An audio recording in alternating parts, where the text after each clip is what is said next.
फरमाते हैं कि मैं ना मजदूर लेने गया, बगदाद के चौक में मजदूर बैठे होते थे। तो मेरी उन मजदूरों में से ना एक नौजवान बच्चे पे नजर पड़ी। बड़ा कमजोर सा वजूद था, लेकिन चेहरे पर इबादत का निशान था। माथा बताता था कि नमाज का बड़ा ख्याल रखता है। मैं उसके करीब गया।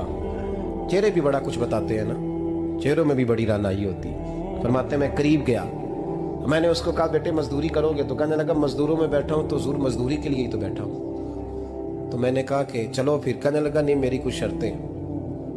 मैंने कहा बताओ। कहने लगा पहली शर्त यह है कि लोग 4 दिनार दिहाड़ी लेते हैं, मैं 3 दिनार लूँगा।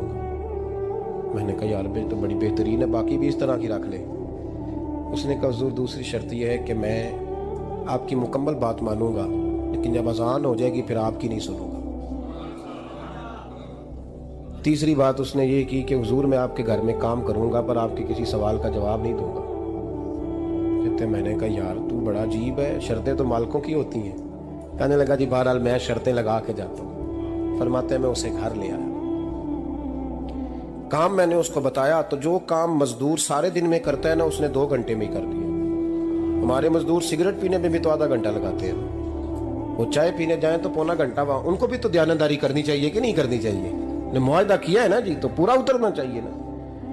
कहते 2 घंटे में। अब काम जब बंदा शुरू कराता है तो काम और निकल आता है। कहते काम मैंने उसको और बता दिया, वो करने लगा। उसने मिट्टी निकाल के रखी थी बाहर रास्ते में, तो अजान हो गई जोर की।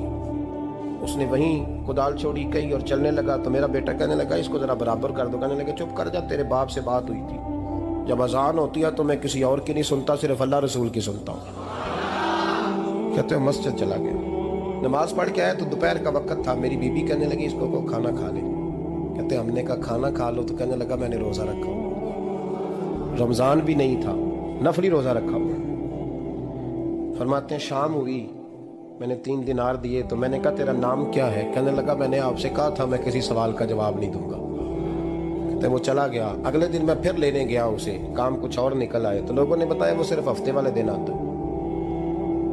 मैंने कहा क्यों? कहने लगे जी वो कहता है मेरा हफ्ते का खर्चा 3 दिनार है, जब 3 दिनार कमा लेता हूं तो बाकी सारा टाइम अल्लाह रसूल की जिक्र में गुजार दिया करता हूं।